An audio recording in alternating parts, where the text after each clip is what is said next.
आत्मीय भाइयों एवं बहनों प्रणाम। आपको सुसंतति निर्माण की समग्र प्रक्रिया पुस्तक से पढ़कर सुना रहे थे।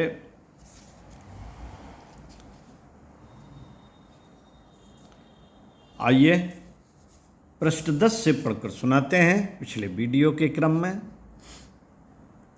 मित्रों, बच्चों को प्यार दुलार तो करना चाहिए, उन्हें वात्सल्य देना चाहिए, पर यह भी देखते रहना चाहिए कि उनमें कोई गलत आदत तो नहीं पनप रही है।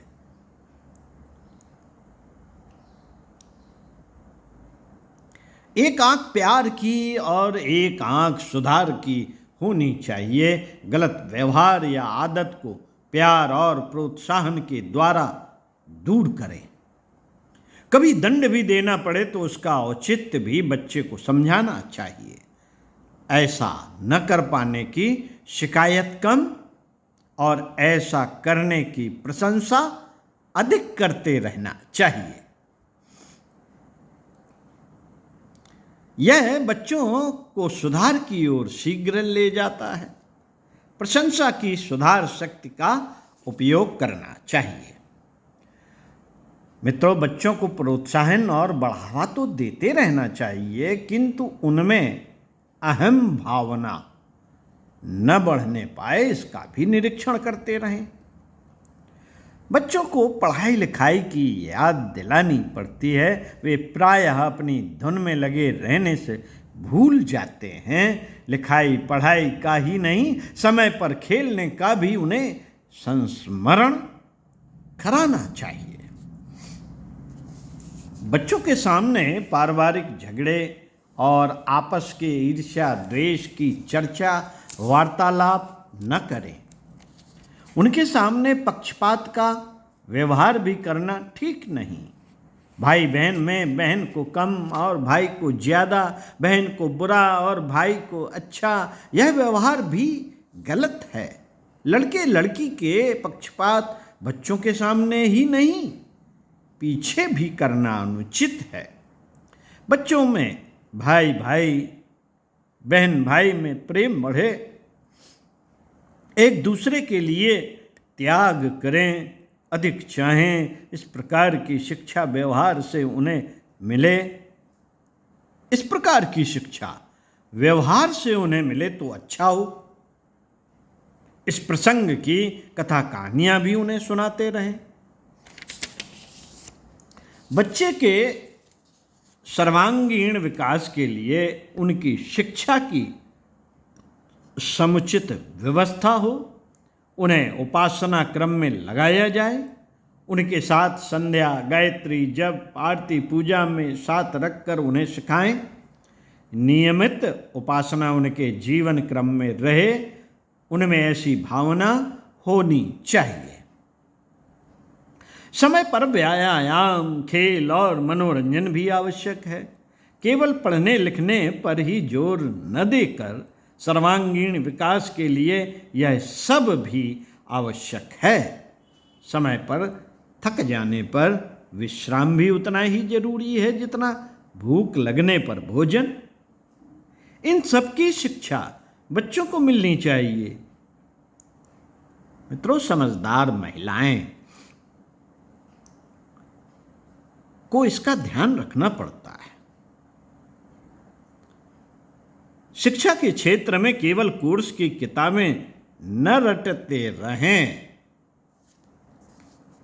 उन्हें अच्छा बाल साहित्य जुटा कर देना चाहिए, जिससे मनोरंजन के साथ उनके सामान्य ज्ञान की वृद्धि भी होगी। बच्चों को विद्यालयीन प्रतियोगिता में भाग लेने के लिए प्रोत्साहित करते रहना चाहिए।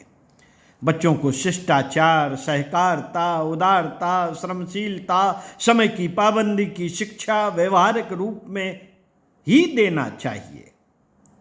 इसके बिना उनका सर्वांगीण विकास संभव नहीं।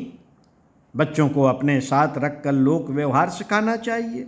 छोटी छोटी जिम्मेदारियां उनके ऊपर डालने से तत्परता का विकास होगा। ईमानदारी से व्यवहार करना सीखें।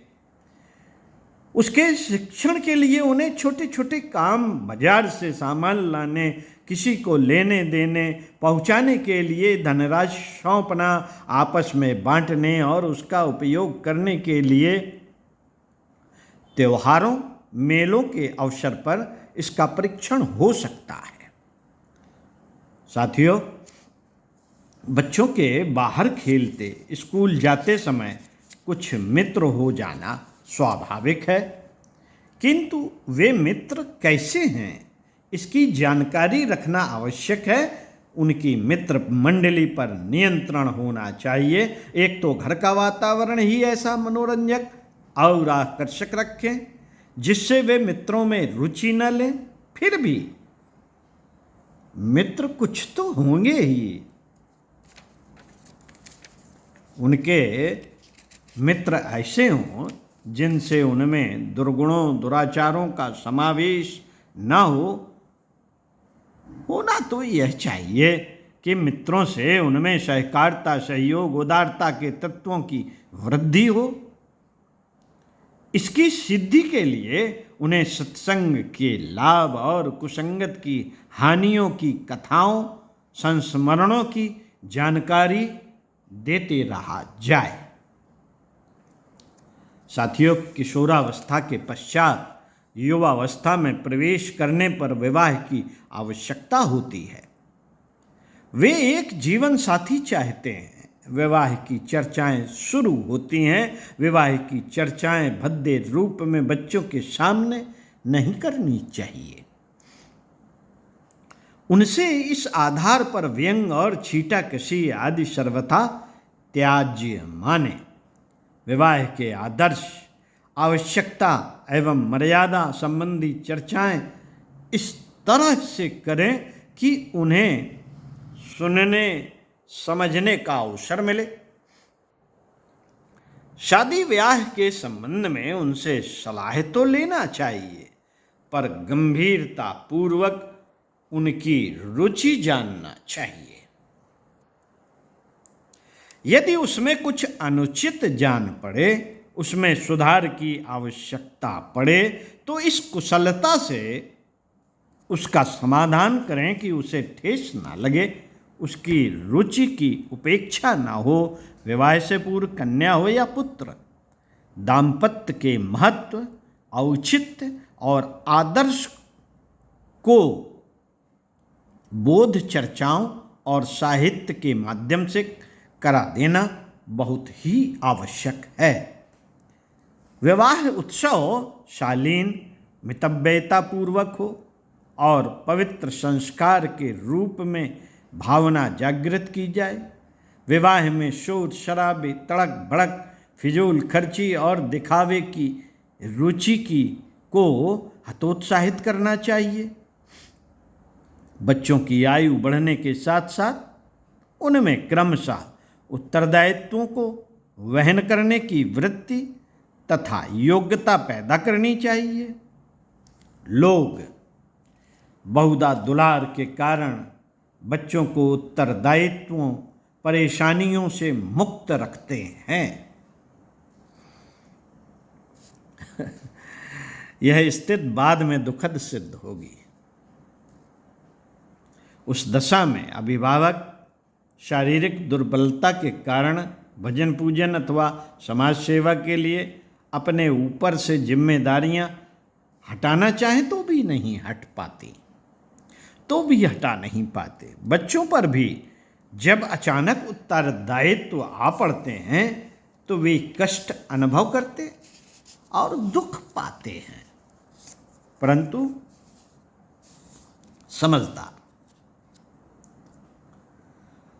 समझदार अभिभावकों को चाहिए कि एकदम असमर्थ होने अथवा देह छूटने के पहले ही बच्चों को क्रमशः उत्तरदायित्व संभालने का क्रम चालू कर दें।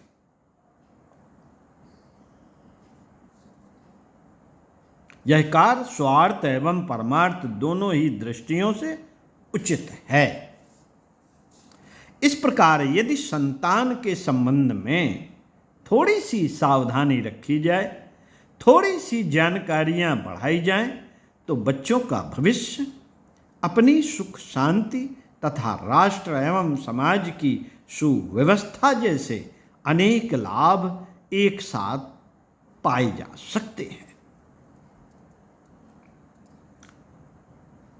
साथियों,